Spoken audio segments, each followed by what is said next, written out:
I'm your host for today, and we're talking Grand Action Lubrication. So this is Grand Action Lubrication, and we've been talking about this concept of lubrication services. So these are services that you could be doing at the time of an appointment as kind of an additional service to the tuning. And what we've done is, I think the best way to say is we've curated a series of lubrication or calibration services that could be done at the time of every tuning. And so what we found within Artisan Piano Services is to be able to do the tuning roughly in an hour, and that's called an express tuning. And these kind of lubrication calibration services would be an addition that people can kind of upgrade to. And these little services make a big difference. So right now we're going to be talking about the Grand Lubrication Services. And so in it, we're going to be using a series of about 4 different lubricants. Right here, we talked about this before with the upright one, but we're going to be using McLube. We're going to be using the Super Lube. And sorry if there's an echo. Let me go ahead and try this. We're going to be using the Teflon Powder right here, and then as well as a little bit of the Protec. And we use this in just kind of a hypo bottle applicator, and it seems to work really pretty well. But the reality is all of these lubricants are what we will use in our lubrication services to different degrees. So one of the things to remember is that some of these lubrication services that we're going to be doing here will make more of a difference than others. And I'm going to be showing you kind of the ones that make more of a difference and then the other ones. And it's not that they don't make a difference. It's some just feel more hidden than others. So when you're at your grand piano, you've gone ahead and done the tuning, and now it's said you've talked to the customer. Maybe it doesn't need very much calibration services. You know, everything's regulated pretty well, but you're saying, you know what, everything should be lubricated. I'm going to go ahead and lubricate the key pins, the key bed, the key frame, the knuckles, the whip and heels, as well as a couple other odds and ends. And what these do all combined is it allows you to have a piano that is just more, there's no friction, and it plays more, more consistently and just more smoothly.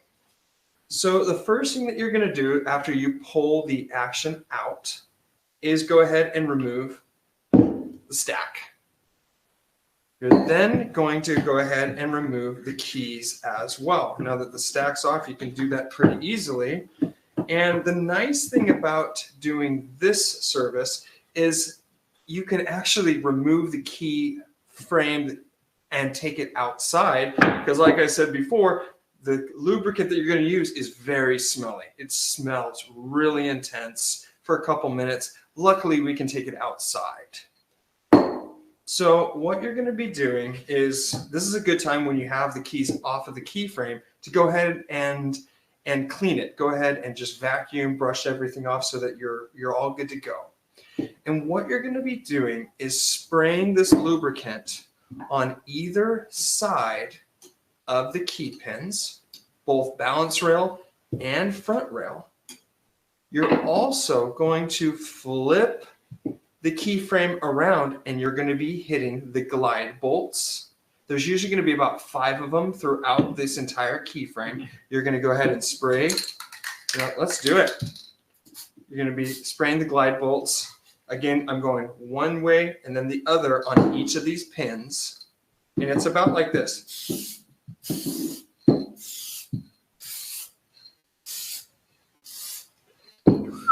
Smells good.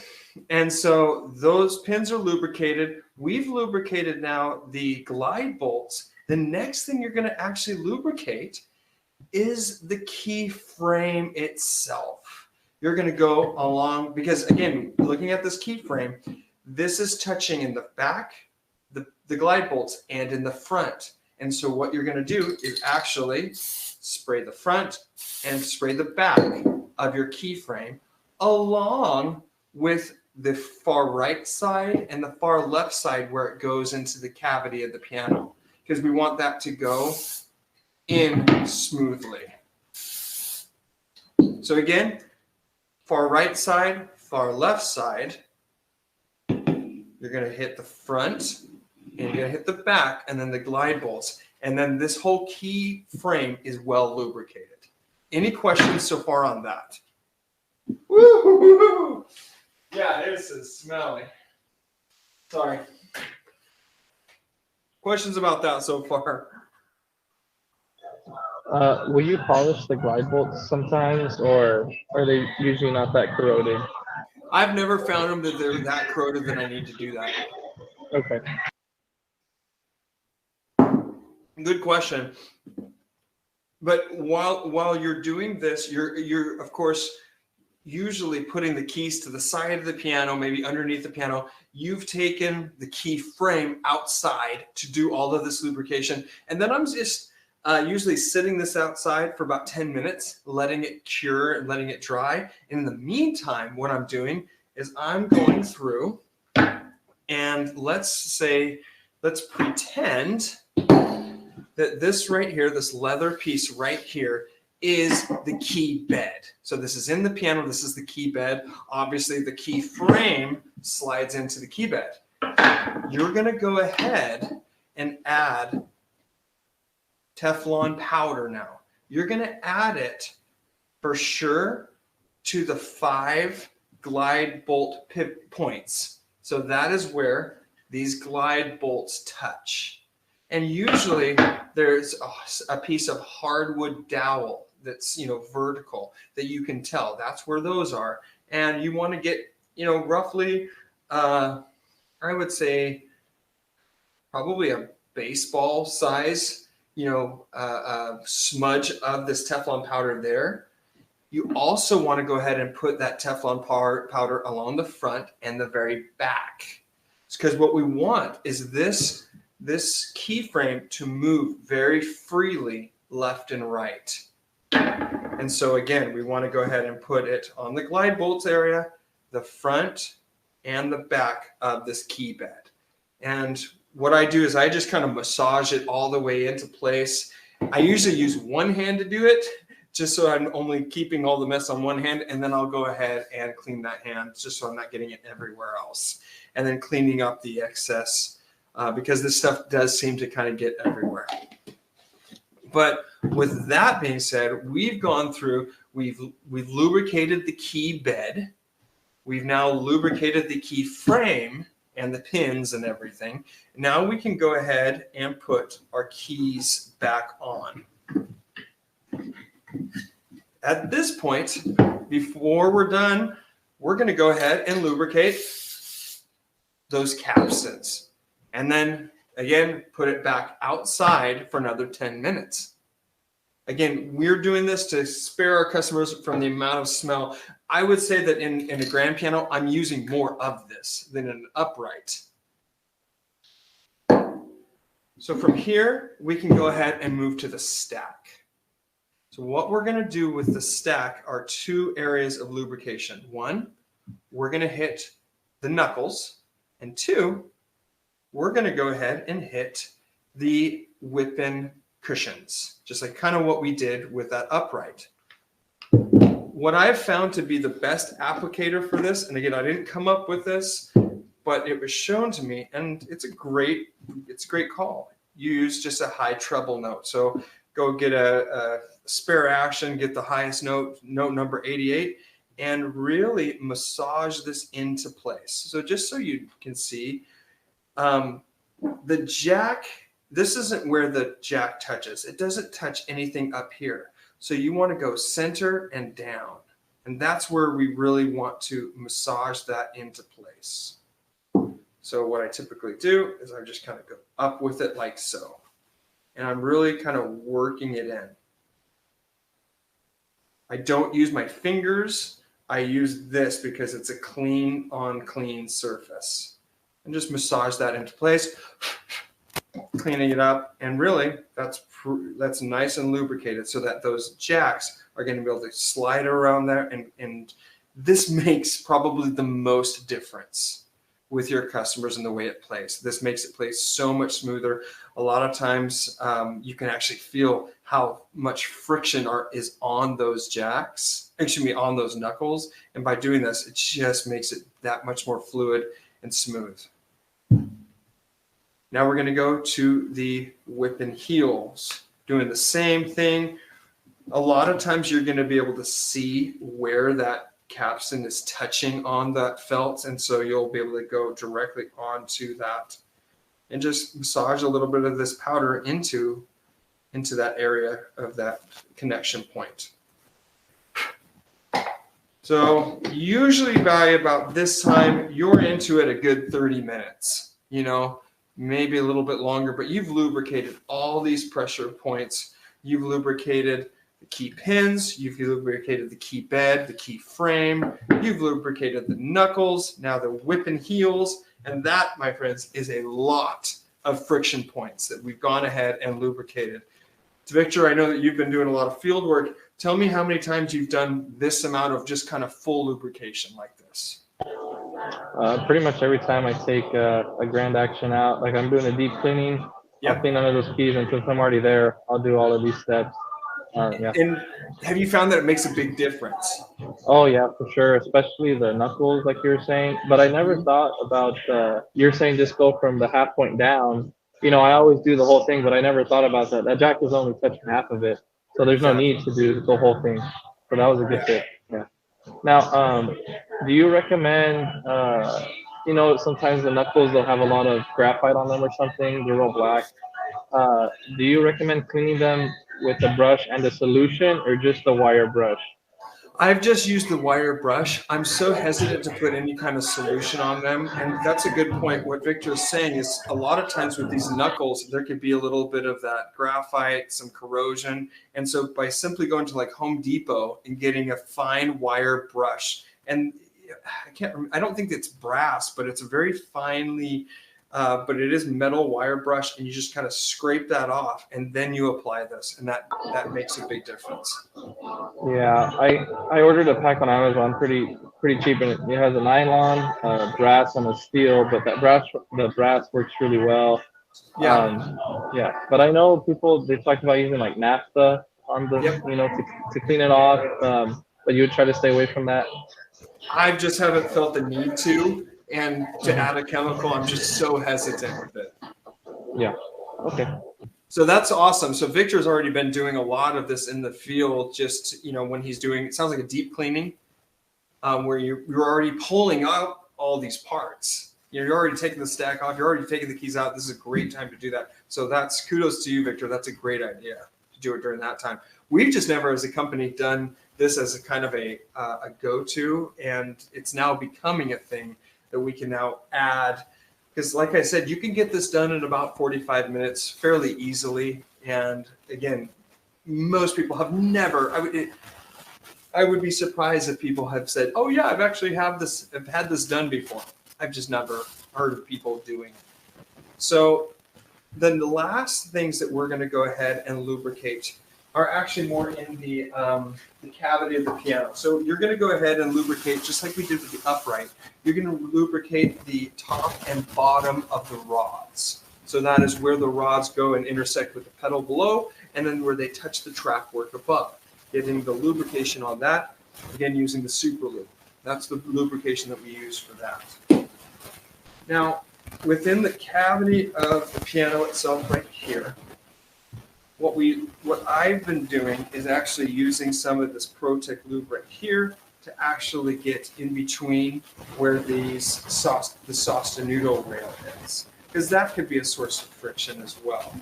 So going ahead and spraying this Protec lube, again, in a nice little bottle. You have everything out already, so it's a good time to do it. Go ahead and lubricate these pivot points. There's also pivot points within, if you can get to it, within the damper tray as well, usually on the right and the left hand side. If you can go ahead and get the nozzle in there to lubricate that, That's Hey, great. David, real quick, your mic is, I think it's your mic that's crackling a bit. It's not, it's just, it's one of them, or just maybe the one. I just want to make sure we can hear you.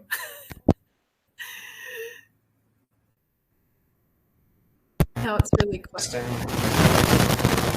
bad. Yeah. Let's try this. Not yet.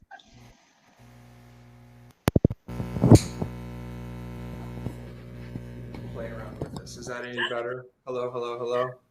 Way better? better. Awesome. Yeah, much better. Thank you. Thank you for Awesome. stopping me. Yeah, and yeah, at any point if we have any of that, I'm more than happy to do that.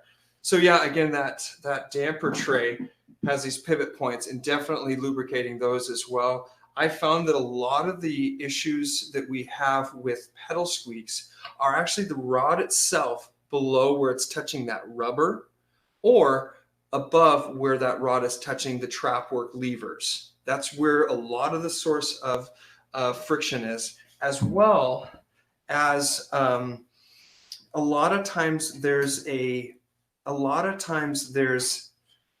basically the damper rod will come to this pivot point here, and then there'll be this dowel that goes from that pivot point below to this tray. Making sure that rod itself, that dowel that goes basically up through the piano to that point and that touches below, make sure that that's lubricated as well, because that could be a source of a lot of creaking and sounds. But basically what we have is hit about 5 or 6 main areas of friction: key pins, key frame, key bed. We've gone ahead and done the knuckles and the whip and heels, capstans, and then finally some of the inner trap work areas with the pedals, pedal rods, and the damper action area as well. And when you've done all of that, and when you do that as a routine maintenance, boy, you really will help the customer potentially save yourself from things in the future that they may say, hey, there's a squeak now, come back, you've tuned my piano, now I want this done. This helps eliminate a lot of those issues. And again, with an hour's worth of work at most, you can do this service. And now every time you come back and if you do a signature service where you do some of this stuff, you're just kind of checking up on things, lubricating things, doing things quickly, double checking, and just maintaining this. And again, we're wanting to move away from just tuning to now maintaining the piano. And this lubrication service is a great way to keep the piano maintained. Makes sense? Yeah, I have a question, David. Yeah. Will y'all also brush the back check during this process? Or will you do that in another package? I would probably do that because I'm not lubricating in the back checks. Definitely don't lubricate the back checks, but I would do that with some other things. One of the things that's nice about having your second tier service is that you have kind of a plethora of things. So for instance, I did one today, and it needed a lot of weird little things. Didn't necessarily need a full calibration, didn't need full lubrication, but it needed weird things that, because I had that hour or whatever, I had the ability to do it. So that might be a time where maybe you've gone to that customer for 3 years and you've done a good lubrication, a calibration, and now you're like, you know what, I'm going to clean these back checks, or I'm going to do this. That's a great service to do, and always write it down. Always write it down. Not only for your customers, but for yourself, so you can kind of know, and just have a checklist, because it would be great to have a customer last every, have a customer be a repeat customer for 5 or 10 years. That'd be phenomenal. That'd be great. The idea of a lifetime value, you've heard that term before. What's the lifetime value of your customer? And so whether it's 3 or 5 years, trying to figure that out. So have about 3 to 5 years worth of little things that you can do to kind of really add that value and steer the pianos in the right direction. Oh yeah, that's I never thought about that. That's a good idea to have those things, to continuously be working on it.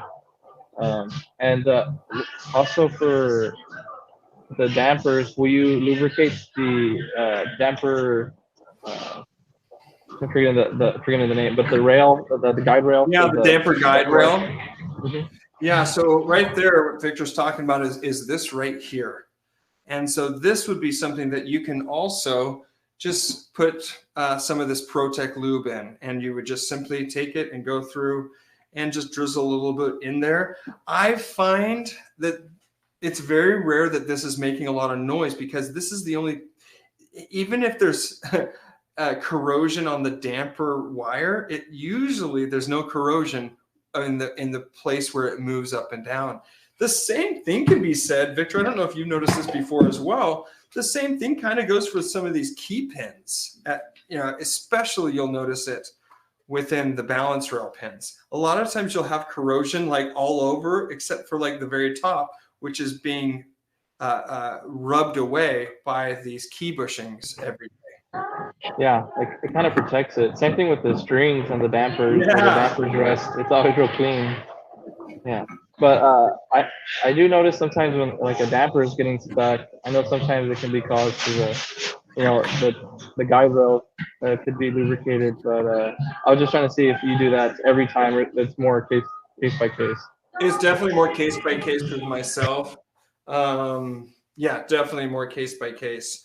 Hey, Stacy, are you able to pull up my first appointments service invoice today? Because I wanted to show you a little trick that I found today that seemed to really make a lot of sense and work really well in communicating to the customer. And Yep. for those of you that use Gazelle, it's a feature that I never really used. And now I kind of like to share it with you, just because it's one of those things that it really helps the customer see in a non-confrontational way what you would potentially recommend. All right. I pulled it up, tried to cover the customer's info. Is that good? Yeah. You can see it good? So can you all see it? I'm trying to see it. So if you scroll down, yeah, so what we did is we showed what we did in the service call, but then there's also recommended services. So what I had done today is I had gone through and cleaned the piano, tightened, lubricated, did everything, and started the tuning. And then I went ahead and I also made a note. And in the initial when I had it on my tablet, I had recommended services, and I actually had some action calibration and lubrication stuff for $95. Okay.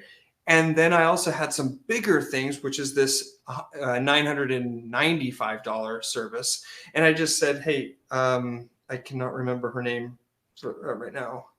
Not Kathleen. That was my second. What's her name? Oh yeah, so-and-so. Sorry, so-and-so. I won't name her name.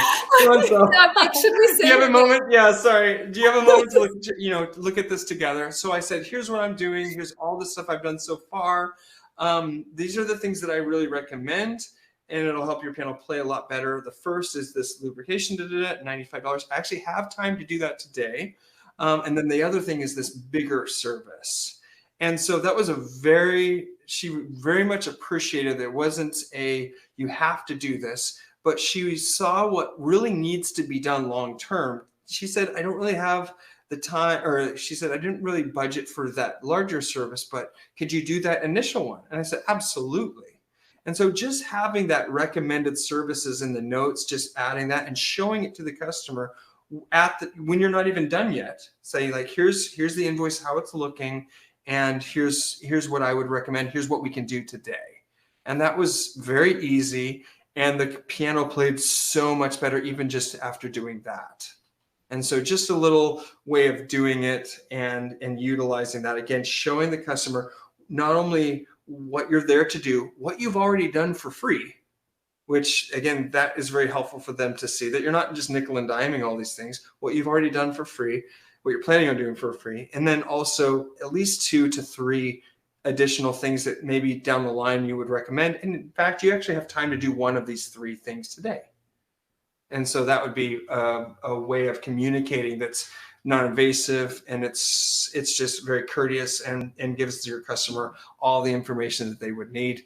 And yeah, it seemed to work really, really well. So maybe this is something that Victor, you and Ramses already do, but it worked well today in this scenario, and it makes a lot of sense. And again, we're trying to figure out how to communicate this to all of our technicians to make it easy. So yeah, and those recommended services I could turn into an estimate that expires in a year, and just send it to them so they could automatically schedule online if they want, or at least I have notes to like check up on that later. And I could even schedule a call, I can even schedule a call in Gazelle to remind me like 6 months from now to follow up, or, so there's lots of ways to like not lose it.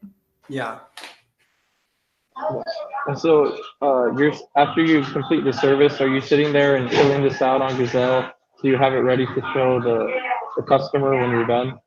I did it when I was not even done with the service. I was only maybe halfway through. Okay. That way I'm kind of budgeting my time also. Just say, hey, I'm already, I did all these things. I'm working on the tuning right now, but I did notice here, I would like you to kind of show you a couple things. Yeah, I don't, have you usually done it at the end of service? Yeah, so I usually kind of recommend it to them, but do you also show them like on a device, like these are the things, or do you kind of just name them off, just do in a conversation? This was what made it so nice is I showed it to them and they could see it in black and white. And it felt, I think it even felt for me, wow, this feels legit. Yeah, that's the thing. Yeah, because sometimes when I'm just saying stuff, I'm like, maybe I should get this down on an iPad or something for them to actually see.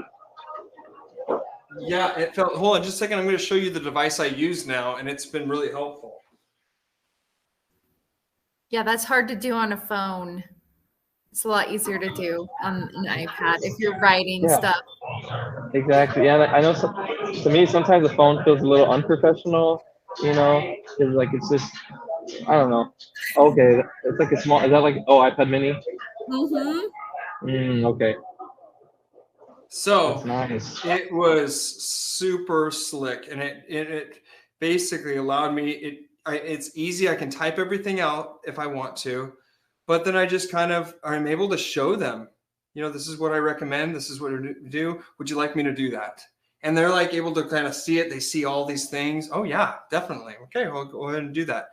Again, modern technology paired with an old world craft, it's pretty cool. So I highly recommend these. You can use it for navigation, has the keyboard on it. I don't know. I'm geeking out to this right now because this is a fairly new thing. Yeah, and you can put your cyber tuner on there as well. Totally. You could totally do that. Yeah, I think that's really nice because, I feel comfortable sometimes pulling out the phone, because messages start popping up or things like that. Or I don't want them to see stuff like that just so it doesn't make them feel uncomfortable. But also, I'll forget things. If I would have written it down, I probably would have named more stuff. But also, I guess it's a good thing to do it in the moment because, if you're, I'll get it to you by the end of the week, you usually push it off. So I guess it's a good thing. I would recommend doing the recommendations towards the beginning or latest middle of the service, because when you're kind of done, they've had you in the home for about an hour and they're kind of thinking it's wrapping up. Then for you to be like, and I can do another hour, might as well kind of set the expectation and get that expectation early on in the service. Just get started. I've had time to really look over the piano. I've inspected it. I've started the tuning, but here's what I'm saying I would like to do if you let me. And doing that earlier on, I think would be better. Yeah. And Victor, what you were saying about if you can write down all those notes at the appointment and not say, oh, I'll send it to you at the end of the day. I'll write. That's been my biggest issue I've had with techs. Not anything against techs, but you're tired at the end of the day. Your willpower muscle is tired by the end of the day. And you just don't, you're like, oh, do I have to, and what if something comes up, or what if you had a really, you're running late, and it's just better if you can do it then, even if you just voice text something, even in the car, I've even had text just voice text notes. So at least something is there, even if that's all you can do, then at least it's captured. Yeah. Yeah, it's one of those things. It's amazing how much we can communicate something that we really think that the piano would really benefit from, and the customer would really like to do it, and has the money to do it. But sometimes the way we communicate things, like I've done this before too. I thought about it, like, man, I wouldn't have signed up for that the way I communicated that, let alone, of course, they didn't. So the way you communicate, how you communicate things, it is important. And, learning how to communicate things in a way that makes sense. It's not invasive. It's not aggressive by any means, but it is also saying this will make a difference. I can do it. And knowing when to do that and offer that to where it makes sense for everybody. It's a good idea. I guess that leads me to another question. When you're talking to them, do you kind of water your vocabulary down so they can understand, or do you try to use proper language just so they like, oh man, he really knows what he's talking about. I'm not understanding these words, but or do you kind of do a mix? I do it very much watered down. You're right. I do that. And so I very much say big words like lubrication, calibration. All the parts have fallen out of alignment. Everything has sunken in on itself. If we go ahead and calibrate or lubricate things, we're going to get things back to where they should be, and they'll play smoother. It'll be easier to play. You'll enjoy it more. That's it. They don't want to know that the hammer line has lowered because of the whatever. They just want to know that the parts have sunken out of alignment, or there's a lot of friction at different parts that should be freely moving. Using hand signals, just very basic, because people do not know. Honestly, they don't care. They don't care to know what is happening. They just want it fixed. And want to know that you're able to fix it. So yeah, I like that term, water it down. Watering it down is what we do. Yeah. Okay. Yeah. I guess I struggle with that because I'll start using big words and it's like a deer in the headlights. They're just staring at me and I'm like, oh gosh, I should probably stop. Yeah. Can I just pay you to stop talking like that? Yeah. No, it's really true. And I think that early on I struggled with that more because I started the business. I was 20, but I looked all of 12, and I kind of needed to I know what I'm doing. I'm going to use these big terms and show you that I know it. And it backfired. It backfired because it's just like, they don't care. The reality is the more you can communicate in a simplified, beautiful way really shows your experience. And so there's this saying, and Andy, this is kind of how we train our technicians. First, we show you, then you do it, and then you teach it. So learning how to do that is that last level of teaching it. And that's when you really know you have it, is when you can actually teach it and communicate it. Oh, that's brilliant. Yeah, you should always have a mentor, and you should always be teaching someone too. You should always have from both sides. Always. That's the most effective thing. Always have someone you're teaching, always be learning from someone. Yeah, I love that. I have a question for Stacy and one for David, if you don't mind. Just get Stacy's. No.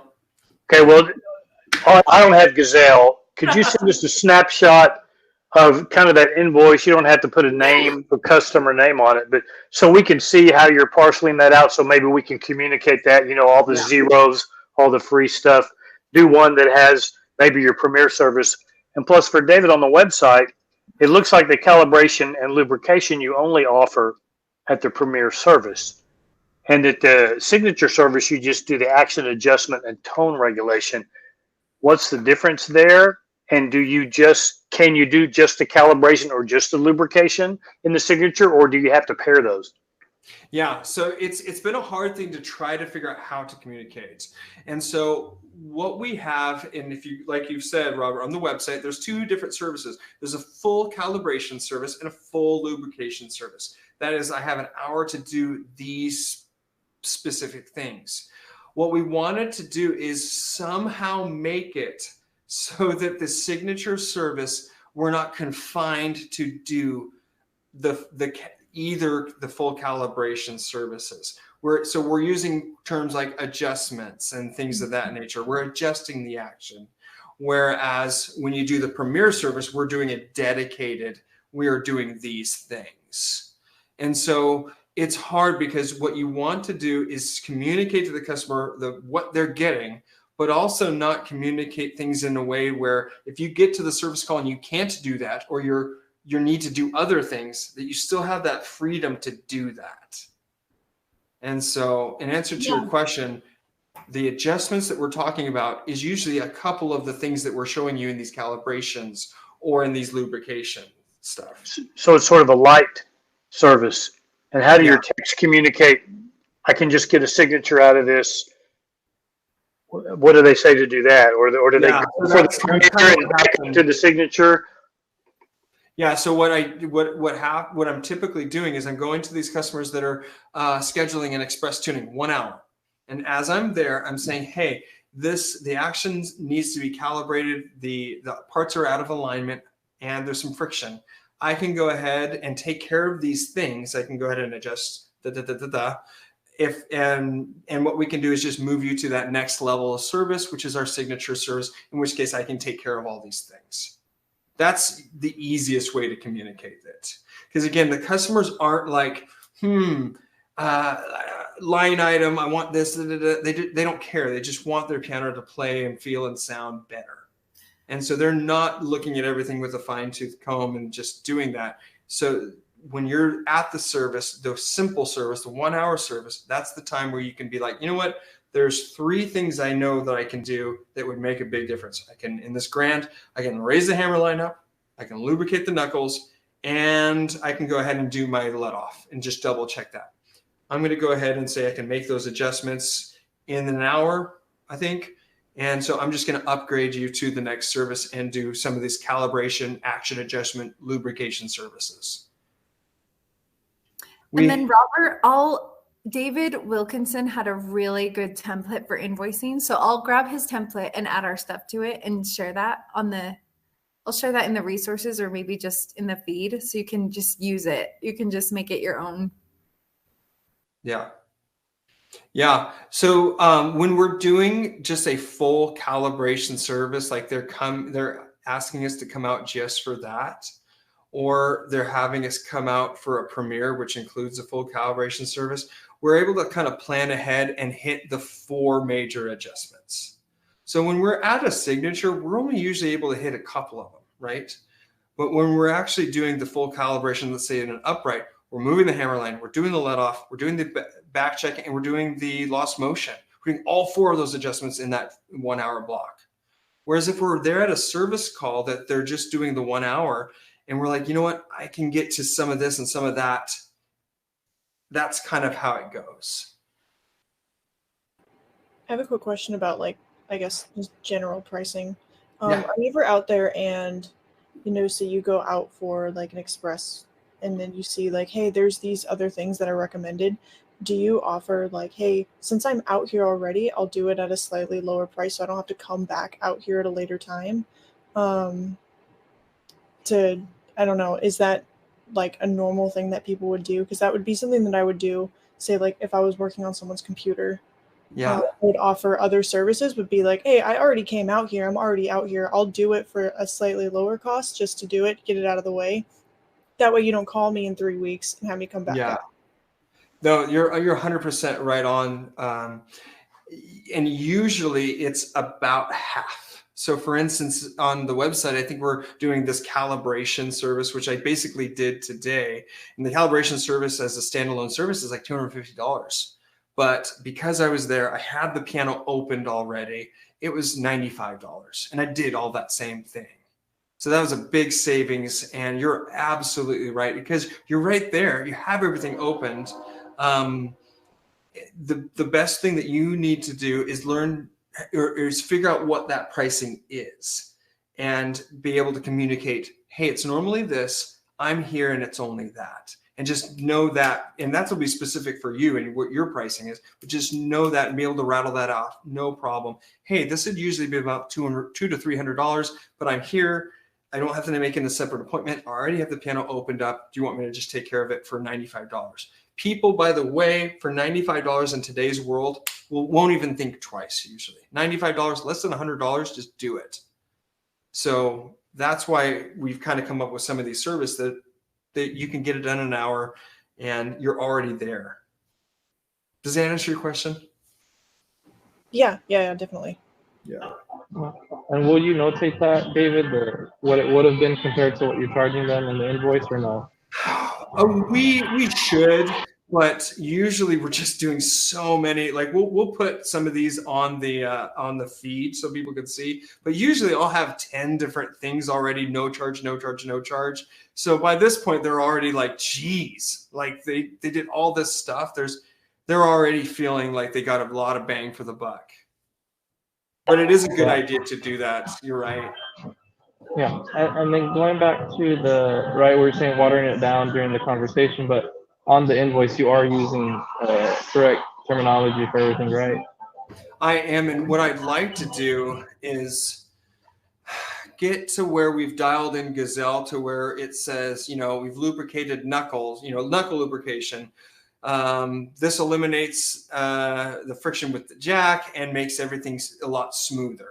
So you're combining both the technical and the watered down. Okay, he lubricated the knuckles. What did that do? Well, it made it so that the parts glide off each other and makes it more smooth.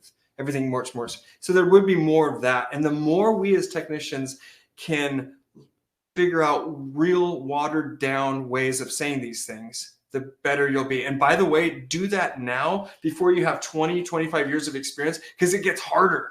It gets harder to do that in a lot of ways because you lose some, because for me, it's just so a part of my daily talking with technicians, these big technical terms. So luckily with Andy, who's our COO, he comes in here and be like, I have no idea what you're talking about. You need to do a better job at like breaking it down. And I'm like, yeah, you're right.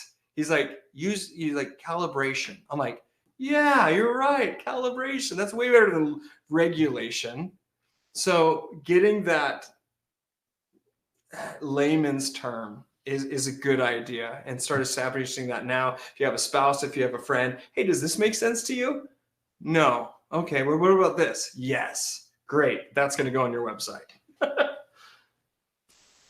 Yeah, that's a great idea. Just talking to somebody that isn't, a friend or something and asking them. That's a good idea. And one last question about the lubrication. Are you, for the springs, are you using the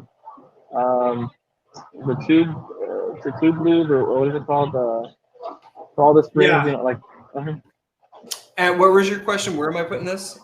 Yes. Are you using that on all the springs in the whipping assembly for Grand? No, I'm only putting this stuff really on the pedal rods and those pressure points. You can go through and get those whipping, the lever springs. You can lubricate that. You can go crazy, and you should know how to do it, but we're going into way more than an hour if we're going to do all of that. I would charge, if for those repetition lever springs, I would charge an hour for that to be able to get those springs up, lubricate them, re-regulate that spring. That's a little bit of work. So figure out what you want your hourly shop rate to be. By the way, when I'm looking at other people's websites, they're like, oh yeah, standards tunings is $200 and my hourly rate is $45. I'm like, what? How? But it seems to be a common thing that you have a fairly standard tuning rate, yet my hourly rate or whatever is like $75 or $85. I'm like, there's a disconnect here. So make sure that you have things lined out. If you're going to want to charge $150 an hour for shop or for your hour, well, if your tuning is 2 hours, including the whatever, that should be a $300. So just try to figure it out that way. And just so you know, like a lot of automotive shops, they're at $150, $170 per hour. And that's fairly common in the industries of for repair, whether it's plumbing, electrical, automotive, right around $150 for a shop hour. I don't know what it is where you're all at, but that's where we find it. Yeah. Do you mind if I tell you our tuning and hourly rate to see if, Yeah. for tuning, it's 169 plus tax, Mhm. and then the hourly is 99 plus tax. Yep. Does that seem okay? Compared to each other? I can't. How do I say this? Yes, that seems within. There's all these laws pertaining to pricing and communicating on forums like this, so I have to be careful. Yeah, so I would say that if let's just say your hourly is $90. This is round numbers. I don't remember. So what you would say is like, okay, if I'm going to go to a express tuning, which is a 1 hour service, it would be $90 plus $45. So at least that. So the $45 for the travel, because it's half hour travel, plus the 90. So always remember that travel time, and always give yourself a little bit extra. Maybe it's 10% for incidentals, weird things that are going to come up. And so I would say that the 90 is, I would say that the tuning seems low, but I do know that sometimes you have to compete. So I would just be sure that, hey, if that is going to be your rate, I would make sure that you're not doing too much for too little.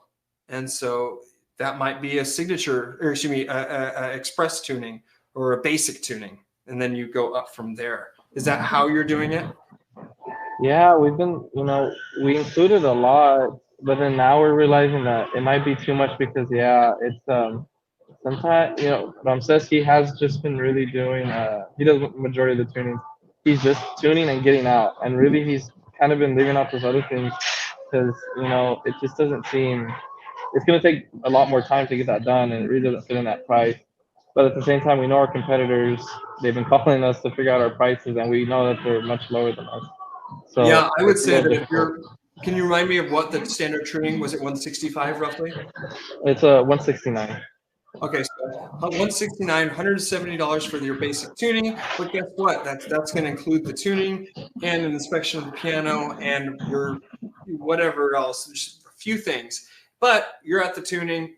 Piano needs lubrication, needs this. It's going to be an extra $95. So that just became $260 or $265. And that really moved your margin. You did better work, but you do need to make sure that you have enough time to do that. How many are you doing a day?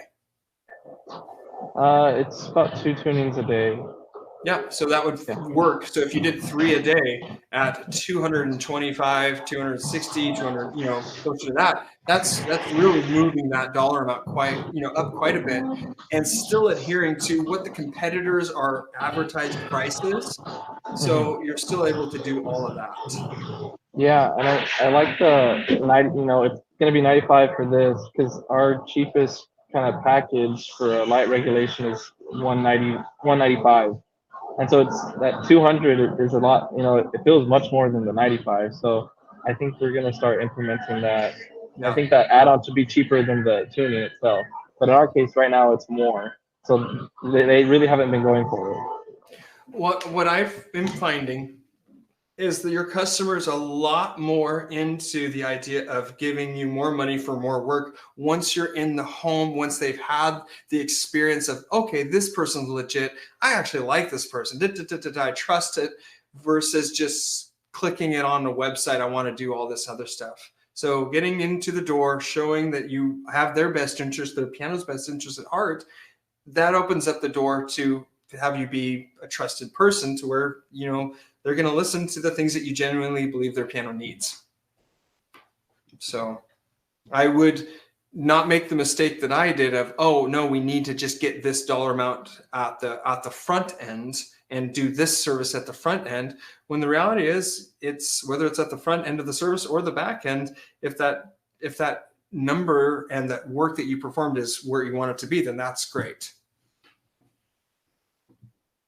And I would say that, Stacy, you'd have to let me know, but I don't know. I've been doing this additional stuff. I mean, I think that the close rate, if you want to use that, is fairly high. I would say it's 75 to 95%. Yeah. And this is new or repeat customers. We're getting it's working in both, because there's a lot of customers we're tuning and doing our regular, and we're offering these extra things to their pianos, and they're like, yeah, excited about it.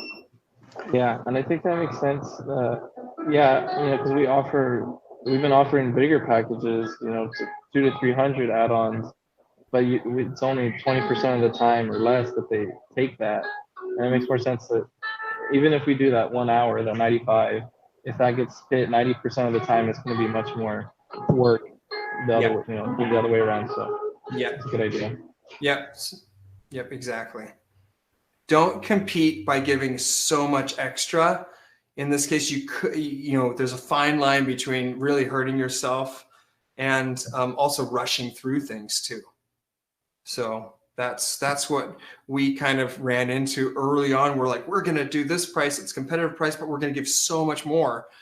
What happens when you need to do 3 to 4 a day, to kind of keep up with everything, but now you're rushing through things, but you're also locked into a price point. So yeah, that's true. That's what I find myself at the end of each appointment. I'm like running out of the house just to try to fit everything into the time I said it was going to be. Yeah. I'm usually exhausted by the end of it. So Yep. No, and I think that on Friday we're going to do more talk about this idea of proposing specifically these types of services, how we've lined them out, how we're communicating them, how show you really how it looks, because the user experience is very crucial. What does it look like to the person receiving this information, and how does that how do we make it easy for them to see that this is a good idea, and then give them the choices? I'd love to hear from Stacy over time how this plays out, maybe data wise. How many tunings expressed tune into an upgrade, so to speak, and how much of that is driven by the tech, how much is driven to you in advance over the phone. Just be interested to see. That's exactly what we're tracking. So yes, I will let you know. We will we will update you. We're just doing this, right? So I'm actually excited to see the data over time as well. But I will tell you one thing that's interesting. A lot of people organically, they can go online and book themselves, right? And a lot of them are doing that standard signature service. They're doing the signature service. They know they could do just the tuning, but they're actually it's kind of interesting to watch that. I watch all of them. So that's been kind of fun to see. People are looking at that and evaluating, I probably need more than just a tuning. So they're booking that signature service, and that's been fun. I think it's a psychological mindset when you buy something, go, well, I don't want to just buy the most expensive, but I don't want to get the basic. So I want to get the next one up. Yeah. Whether you're buying bed sheets or technology. I mean, that's my mindset anyway. Yeah, and I've seen in Portland, at least, the pricing is just seeming just about right. I think we just about got it, like right there. Chef's kiss. Yeah. And now that I think about it, that is nice having that express. But like you're saying, Stacy, most of the time they're like, well, I actually think I need more. And I'm noticing that when I talk to people on the phone, because they're like, how much is the tuning? And I tell them, and then usually they'll just kind of be like, well, and also there's a couple keys that aren't working and this and that. And then I tell them, well, it sounds like it's going to be this amount of work, a couple hours. So again, that $200, and they're like, oh man, that's a little more than we're expecting. But if there's that signature, that tuning that's a little bit more, that's going to include that, I think they're going to like that. So I think they really remember to say, if all you need is just a tuning, that's the phrase. That's the phrase. Then the expectation is clear for my tech coming into it too. Because if they said, just a tuning, and my tech goes in there and is like, well, there's also this issue and this key sticking. I mean, then they can have the conversation and the expectation there. So it seems though, just looking at your pricing, that it might be something that what you could do is for your just simple basic express tuning, is be at $150, and then your signature service, the Athena signature service is $250, and then you have the $495 service, which is your premier, and you might be surprised. Then Yeah, you're that sounds competing with the great. price shoppers who are Yep. just, yeah, because that's been the fun part, is seeing the price shopping go away. Yeah. 'Cause Yeah. no one's seeing out our express price, no one. Yeah, and I haven't thought about that. And that's kind of cool. Yeah, I haven't thought about lowering that one to, like you're saying, 150, and I think that's around where our competitors are, maybe around 140. But yeah, and then having that next package that would include so much more, and I'm sure they would appreciate it. But that's also better than, like I said, it's 169 probably plus 200. Then we're getting close to 400. So that's a great idea. Yeah, I'm interested to hear. Yeah, you guys should just brainstorm this, because what we did is we had our standard tuning, just to give you real numbers, we had our standard tuning at 250, and that was basically a 1.5 hour service. So we said, you know what? Let's do an express tuning at 195, $45, $55 less than what we're normally used to charging for this standard service. So now we have this express that's lower than what we're used to charging, but then we have this signature that's just much higher. And the reality is we were already giving a lot of discounts to the standard tuning that brought us down to 195, but we were still doing all that extra work. This makes it so we're just doing strictly the tuning. We're still making what we would need to be making. And now we have an opportunity to show what else the piano could use.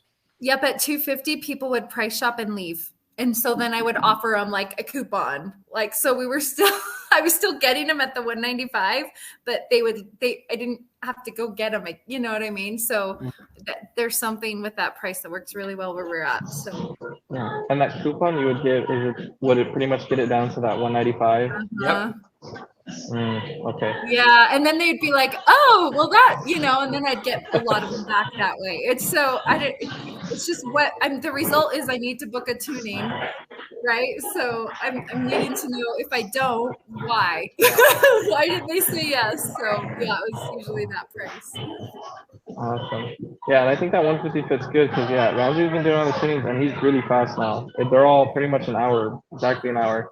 So I think it makes sense. If he's gonna get it done in an hour, we can lower that.